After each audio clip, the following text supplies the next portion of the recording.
the past, in order to be a thought leader in your field, you really had to have your own blog.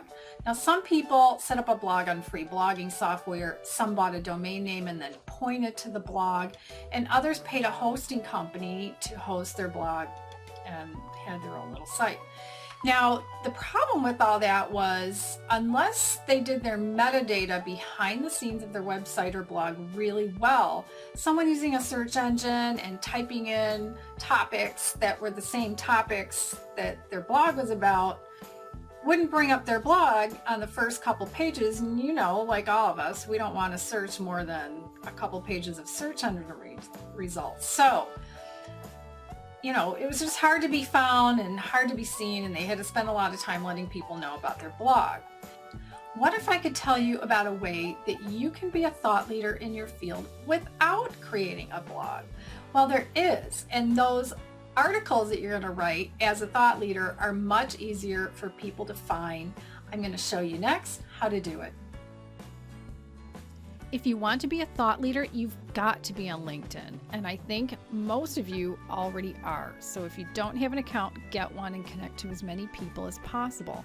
Now, here's where you can use something on LinkedIn so that you don't have to create your own blog. And it's called Pulse. And you can read other people's post articles here under Interests and Pulse. And then the articles come up in a moment. And then you can just scroll down and see article after article after article. And this is just such a great thing. Now, what I want to show you is how you can create your own and how I do it. Now, before I just go typing in a new article, I actually, I want to show you this. I type my article in Word so that I can take my time and edit it and proofread it and copy and paste it to the Pulse article. Now, here is my home page, and what you're going to do to publish your first post is to come here, publish a post. And when I click there, I can see all of my previous posts. It assumes in the beginning that I want to start with a new one, so it starts with untitled posts, but I can also see all of my previous posts down here in this section, just in case I want to go back and do something with it. Now, the other thing is you can add your own images. So let me click on one and just show you some of these. There's a main image, which is what people will see. And you can also add images in the body of the post itself. Now, I either create my own images like I did here, or I use a photograph that I own, or I've also purchased some images in the past. This one in Reflections of My Father, if it finally comes up, this is actually a picture of me. Yeah, it's giving me some advice about the image, but I zoomed in because I didn't realize obviously I've had this picture for years. I think it was 5 years old here, but I can see my father in my eyes and the shape of his bald head and how he used to hold his little Minox camera. So I really thought that was cool. And so all of these, unfortunately, my computer is slow. I put a picture of myself once. I thought, well, I do know that pictures of faces tend to pull people in. So why not use a picture of my own face? So sometimes images like this, or I create my own from a screenshot. When I was posting about bullying in the workplace, I used an image that I bought that's on the cover of the book. I used that several times. And sometimes I just bought that one, or I put in something that I actually create some of these in PowerPoint. Or here's a photograph of mine that I took. I think this is what I did in PowerPoint, and so is this one. Now I'm ready to add my new post so I can show you how I do this. And I've already created an image that I put into a JPEG. And now that I think about it, I haven't double checked that the image is at least this size, but I'm just going to click here and find my image. And here it is, Thought Leader Blog, and open. Let's see if it likes it. Okay. So it fit, and I put in an image of myself. So it pulls in something about myself from my LinkedIn profile, and then it says write your headline. So if I click there, write your headline is going to go away. I know in some software it's really bad and that's still there. So I'm just going to copy it from my Word document, and I'm going to put it here. And then in Start Writing, you'll see some WYSIWYG type. Well, the whole body's WYSIWYG, which means what you see is what you get. And then we have a couple different header fonts and some bold, italic, underline, cross out, left justified, centered, bullets, numbering, links, add an image, and these kinds of things. So I'm going to go back to my article, and you'll notice I always turn on my paragraph marks because I'm a writer and I like to see where I'm at.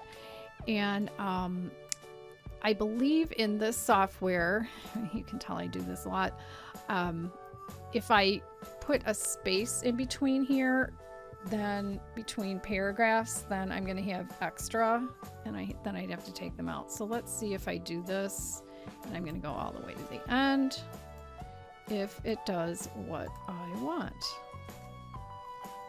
So I just did a Control-C to copy and a Control-V to paste, and I can see that it did it really nicely here. So, but I have a subheading here, and I'm going to make that H2, and then I've got too much space here, and it does a little bit of weird stuff once in a while.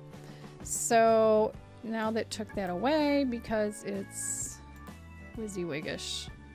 So you see how that looks kind of nice. Now, I had made this word without italicized in Word, and it brought it over nicely. So just check and read through it one time before you click send or click to publish it, because you want to make sure that if you want to emphasize certain words with bold or italic or underline, that it did it right. Now I have some links here to my books on Amazon. That's just how I wanted to do it. And in this article, I'm going to post later, after I develop this video and produce this video and get it up on YouTube, I'm going to put a link here. So I put a reminder here, if that link isn't linked yet, it means the video isn't live yet. So I'll have to come back and edit this later. So what I'll do in a pause is read through this one more time and decide if there are other words that I want to italicize or make bold. Usually I don't underline things. It's just kind of a writer's thing that I learned years ago, because it does slow down reading. If you get to the point where you just want to save it and come back to it later, and maybe you want to find a few more images, you're not ready to publish it, you can click Saved. Otherwise, click Publish, and that's what I'm going to do now. Now, after you finish adding it, you can add it to discussions. Oh, it asks you one more time. And then you can add some tags, but you can't add any tags. You can only add certain tags that they want. So I'm going to say leadership. So you see how leadership came up, management, and I don't know if thought leader is going to be in here. Thought leadership, there we go. Okay, and you can only do 3. And then click Publish Post. All right, now that it's published, you can share it on your Facebook account and on your Twitter account if you want, or you can just share it within LinkedIn. And that's what I usually do first. So what I'm going to do, I'm going to scroll down, and right under the title, you see this IN button. Now that wasn't there before, it's only there now.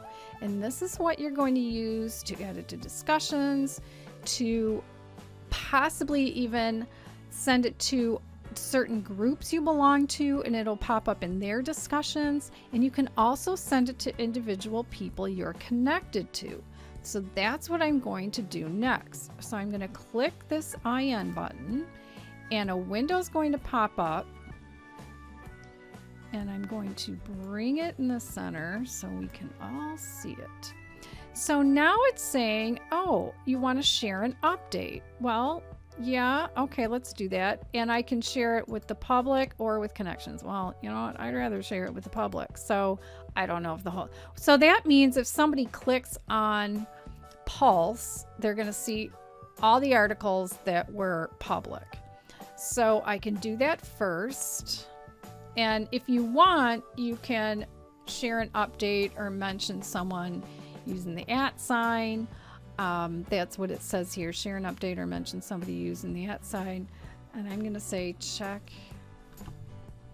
Hang on. Got to spell right.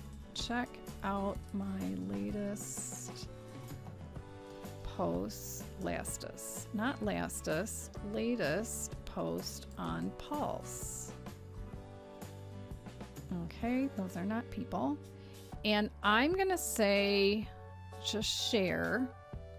But let's come back and share it with groups. So I want to do it separately. So I click the little IN button again. And I slowly open it.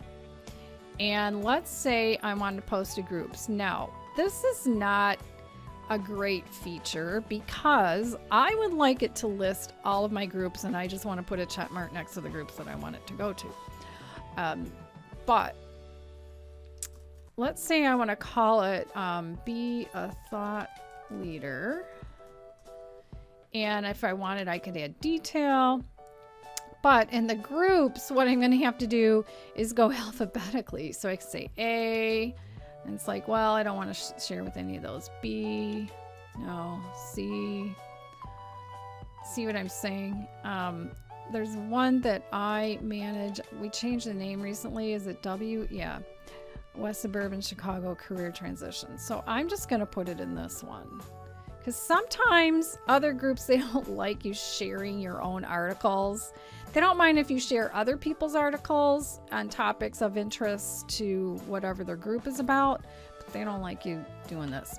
Then if you want to send it to individuals, you can click send to individuals, and the message that they start with is thought you might be interested in seeing this. And you can start out with the name probably in your connections typically. And I don't want to do that because I'm recording this, but you get the picture. So you just start typing somebody's name and they would see it pop up. I think they would get an email. They get that, or it comes through as a message. All right, so I'm just sending it to this one group and I'm going to click share. I guess I could have done it before with the public, but I didn't. Oh, I don't want to send it to individuals. Sorry, share. Great, you've successfully shared this update. So now it's gone to that one group that I picked, and it should be trending now, and it should be in my discussions. So do you see how great this is? So hundreds and possibly even thousands of people can see your Pulse post article on LinkedIn, because even if you're connected to 500 people, your connections can share the article with their connections with just the click of a mouse. So it's a great way to be a thought leader in your field without having to create your own blog. Later, you can come back and you can view statistics. You can see how many people have viewed it, how many people have clicked the thumbs up, and people comment. If people comment, I usually write a comment back just to be engaging.